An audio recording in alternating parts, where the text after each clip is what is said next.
दोस्तों, जब जिक्र जोधा अकबर का कहीं आता है तो बरबस ही हमारा ध्यान उस तरफ चला जाता है।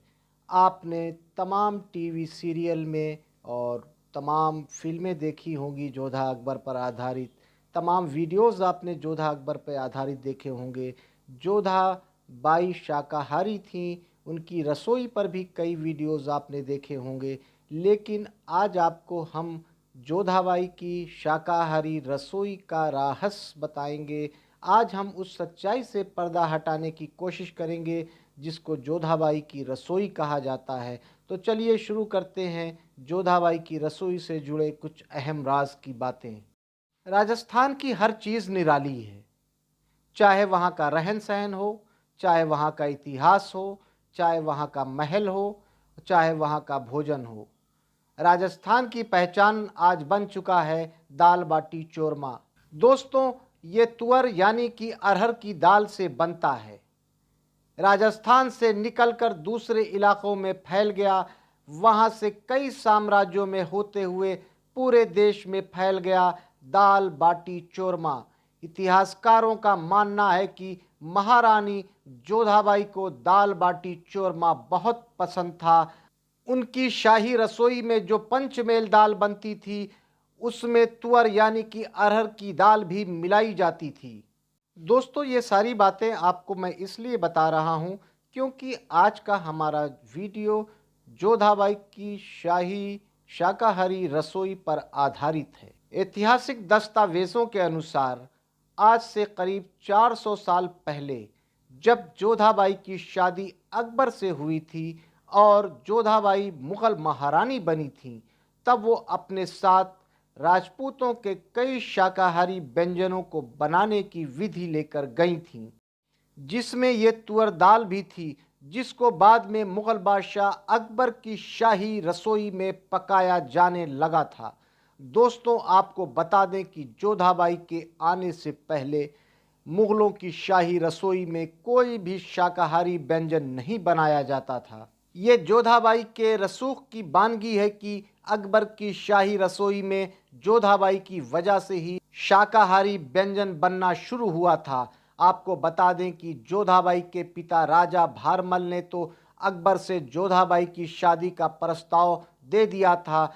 जब ये जानकारी जोधाबाई को हुई तो वो सकते में आ गई थी, क्योंकि जोधाबाई का विवाह बचपन से ही एक राजपूत राजकुमार से तय था। लेकिन जोधाबाई ने अपने पिता के सम्मान और आमेर की रक्षा के लिए शादी की रजामंदी तो दे दी थी, पर जोधाबाई ने अकबर से शादी से पहले कुछ शर्तें रखी थीं। जो दो प्रमुख शर्तें ये थीं कि वो शादी के बाद अपना धर्म परिवर्तन नहीं करेंगी और उनको पूजा के लिए स्थान या मंदिर चाहिए। दूसरी शर्त ये थी कि वो स्वयं शाकाहारी हैं, उनके लिए शुद्ध शाकाहारी भोजन की व्यवस्था मुग़लों की शाही रसोई में किया जाए। दोस्तों, अकबर ने जोधाबाई की शर्तों को मान लिया था और आगरा में जोधाबाई के लिए अलग से भोजन बनवाने की व्यवस्था अकबर ने कराई थी। और जब अकबर ने फतेहपुर सीकरी के किले का निर्माण कराया तो उसने जोधाबाई के लिए मंदिर और अलग से शाकाहारी रसोई भी बनवाया, जो आज भी मौजूद है। ये वीडियो जो आप देख रहे हैं ये है फतेहपुर सीकरी में स्थित जोधाबाई की शाही शाकाहारी रसोई। इस रसोई की बागडोर खुद जोधाबाई ने अपने हाथों में ले रखी थी। इस रसोई में राजस्थानी राजपूती व्यंजन बनाया जाता था, जिसमें मुख्य रूप से दाल बाटी चूरमा काफ़ी मशहूर हुआ। बादशाह अकबर को भी जोधाबाई की रसोई का बना हुआ भोजन बहुत पसंद आता था और दाल बाटी चूरमा अकबर के पसंदीदा भोजनों में से एक हो गया था।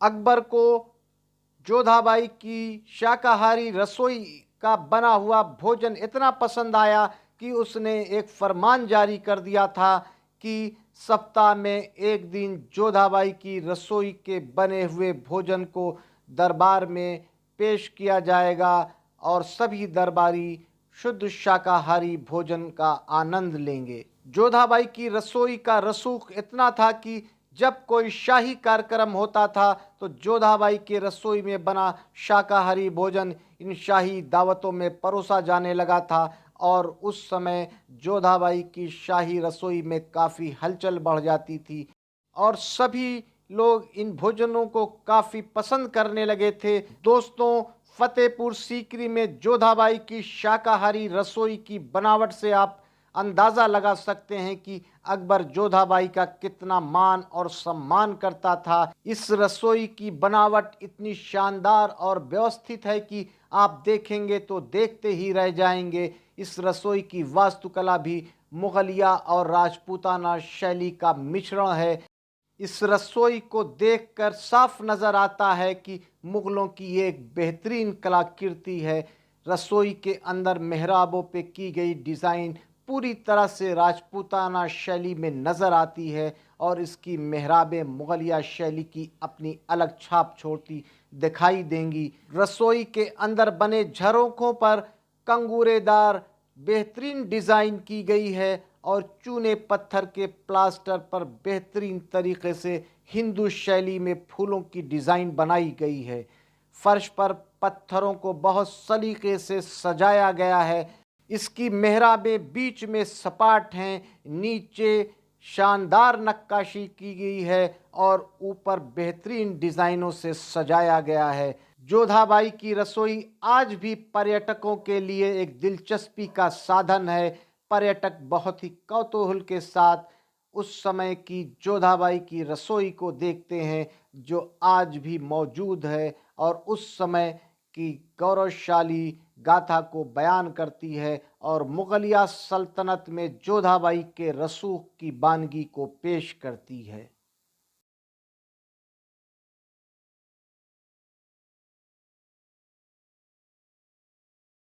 दोस्तों, आज हमने आपको इस वीडियो में बताया और दिखाया कि जोधाबाई का किचन कैसा था, जोधाबाई के किचन का क्या महत्व था मुगलिया हरम में और मुगलिया दरबार में। उम्मीद है कि आपको हमारा ये वीडियो पसंद आया होगा। अगर हमारा ये वीडियो पसंद आया है तो हमारे चैनल हिस्ट्री दर्पण को लाइक कीजिए, सब्सक्राइब कीजिए, अपने दोस्तों में शेयर कीजिए और इसी प्रकार के वीडियो देखने के लिए हमारे साथ जुड़िए। इजाज़त दीजिए आसिफ को, तब तक के लिए जय हिंद, जय भारत।